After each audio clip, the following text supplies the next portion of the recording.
nearly a third of their soldiers stationed in the southeast and on the Crimean Peninsula. There are already numerous reports of sabotaged train lines between Crimea and Melitopol, which may be impacting Russia's ability to move troops and supplies from one city to the other.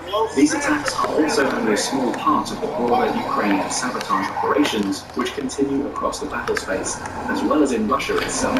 There have been twice as many of this type of attack in the first 6 months of 2023 than in the entire previous year. Besides psychologically messing with Russian troops, operations like this also help to weaken key defensive positions. If Ukraine can use them to escalate into a full assault on Melitopol, Berdyansk and Mariupol, that will leave only a single reliable supply route from Russia into Crimea, via the already damaged Kerch Bridge. The previous attack on that bridge, which remains unconfirmed but has been attributed to Ukraine, proved that this is vulnerable to sabotage. From reports and footage, it appeared as though a truck was responsible, one which originated from within Russia's own borders. If Ukraine can pull off another similar attack able to destroy the bridge, it will leave the tens of thousands of Russian troops in Crimea essentially stranded. Even more important, it will leave no way for Russia to move heavy equipment like tanks, artillery systems and supply vehicles onto the peninsula. This could prove disastrous and severely limit Putin's ability to sustain the war effort. In addition to giving ground under Ukrainian assaults south of the Dnipro, Russian troops have also been forced to retreat on the northern and southern axis of the conflict, near the ruins of the city of Bakhmut. When the Russian PMC Wagner Group announced that they had finally retaken Bakhmut several months back, they also announced that their forces would be pulling away from the front line. This was likely due to the many months of heavy losses, which would also eventually lead Wagner chief Yevgeny Prigozhin to stage his ill-fated mutiny against Putin in July. Prigozhin announced that he was turning Bakhmut over to the regular Russian forces. Within days of this taking place, Ukraine began systematic attacks on both the northern and southern approaches to the city, working to encircle the Russian troops inside. Ukraine's Deputy Defense Minister Hanna Maliar recently stated that in the Bakhmut sector, 3 square kilometers, 1.2 square miles, were liberated last week, and that in total, 40 square kilometers, 15.5 square miles, have been liberated on the southern flank of the Bakhmut sector. But this may also continue to shift in Ukraine's favor, as the country receives more and more advanced military supplies from the US and NATO. Some of these have already arrived and been put to use, such as armored vehicles like the German-made Leopard tanks and US Bradley fighting vehicles. Most weapon systems manufactured in the West come with advanced targeting and night warfare capabilities, which Russia has either too few of or lacks entirely. These capabilities have allowed Ukrainian forces to undertake a large number of successful night operations, something experts have recently started pointing to as a major factor behind Ukrainian battlefield gains. Another source of Ukrainian dominance has been the influx of US-made precision artillery, such as the HIMARS rocket system and GPS-guided Excalibur shells. These have provided Ukraine with the ability to target... Ben je online of niet, ouwe? Zeg dat dan even. Ben je online? Nee, was ook een jonge vrouw aanwezig. Spoorloos verdwenen. En verder is in het gebouw aangetroffen. Aanwijzingen van illegaal verblijf. Matrassen, vrouwenkleding, make-up, voorbehoedsmiddelen.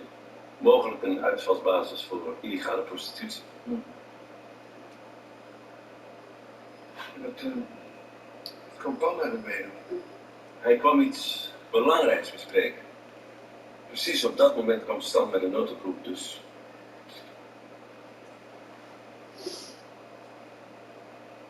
Dus wanneer draag jij een wapen, joh? Ik ben overgestapt naar team digitale opsporing. Het is vorige week, ben ik executief. Zo. Sorry dat ik een beetje onhandig was. Ah, je maakt je geen zorgen. Is dat jouw beurt? Kijk, Suzeetje. Ik zie een jongen.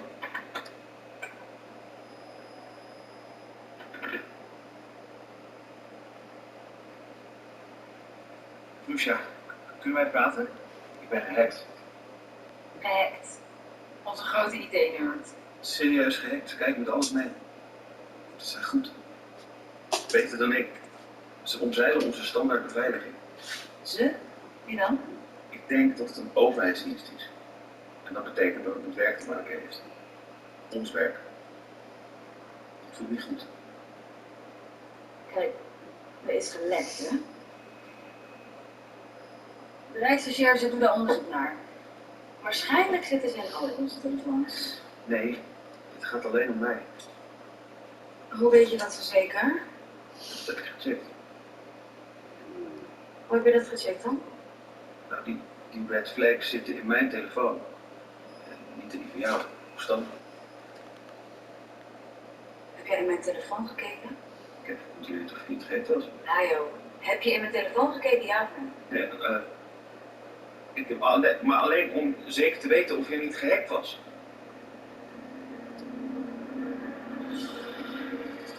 Dries maakt het goed. Hij is behandeld en zit thuis. Paul laat een vrouw en 2 kleine kinderen achter. Er is een pot voor ondersteuning van zijn gezin. Bijdrage via mij. Wat is de status van het onderzoek naar de moordplan? Rijksrecherchestand. Dries heeft het signalement van zijn aanvallen doorgegeven. En als ze onze hulp nodig hebben, dan horen we dat wel. En die auto waar wij hem af werden gestuurd? Rijksrecherche tot na de orde. Lucia, verstand. De lijkschouwer heeft een lichaam dat ze jullie willen laten zien. Gevonden vannacht.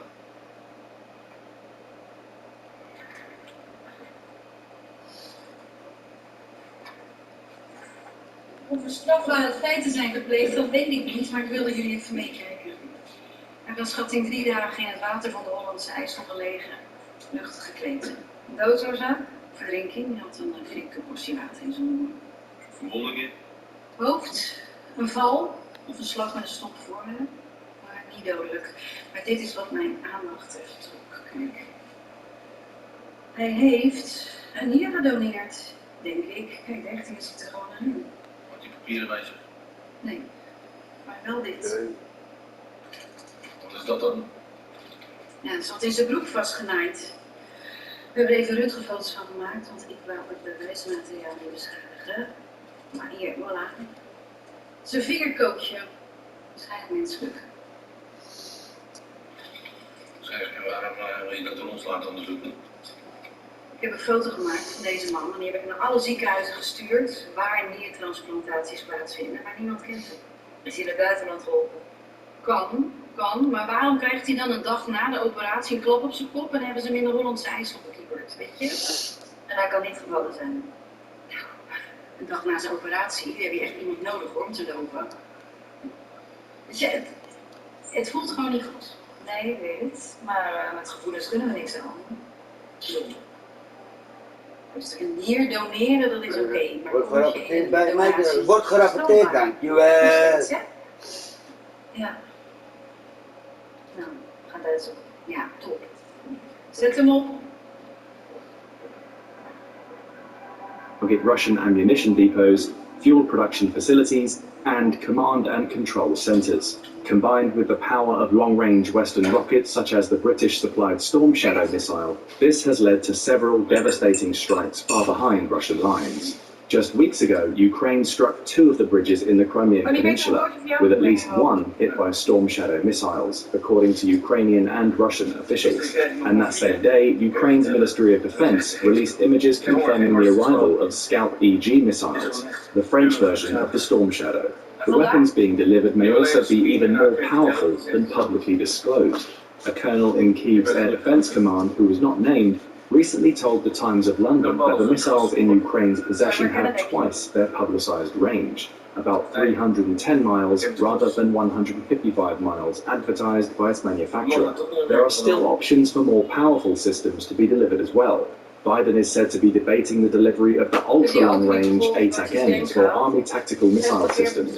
ATACMS has a routine range of around 200 miles, as well as highly accurate precision targeting capabilities. Meanwhile, Russia has run so low on ammunition that Putin has been forced to turn to countries like North Korea and Iran to supply artillery shells, some of which are likely more than 50 years old.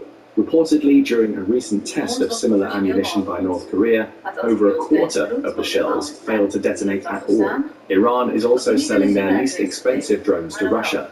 including the Shahed 129, Shahed 191, and Mahaja 6 models, which Russia has used to launch indiscriminate attacks on civilian targets and energy infrastructure. While these drones are deadly and terrifying, they are unlikely to be enough to turn the tide of the war. With new Russian weaknesses being exposed every week, Putin also increasingly runs the risk of his top generals turning on him, or ordinary Russians rising up over the staggering losses and failure to achieve any real gains. The frustration over the war is becoming more and more noticeable, even among the tightly censored. Igor Strelkov is a former Russian intelligence officer who has boasted that he pulled the war's trigger by leading Russia's 2014 annexation of Crimea, and of ordering the torture and execution of pro-Ukrainian officials, police officers, and war prisoners in Donetsk. Until recently, Strelkov was a rising star in the world of pro-war Russian Telegram bloggers.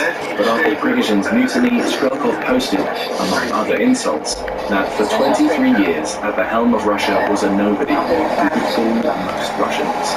3 days If you don't retreat, all the way to the soul of salvation is on the way.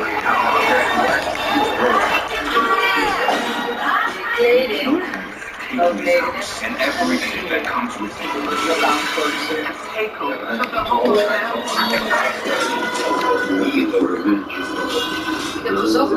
2 days later, he was arrested by Putin's security forces. The discontent has even spread to members of the Duma, Putin's hand-picked group of cronies who formed the Russian legislature. One of its most influential members, Konstantin Zachulin, even recently dared to criticize the war in an international forum.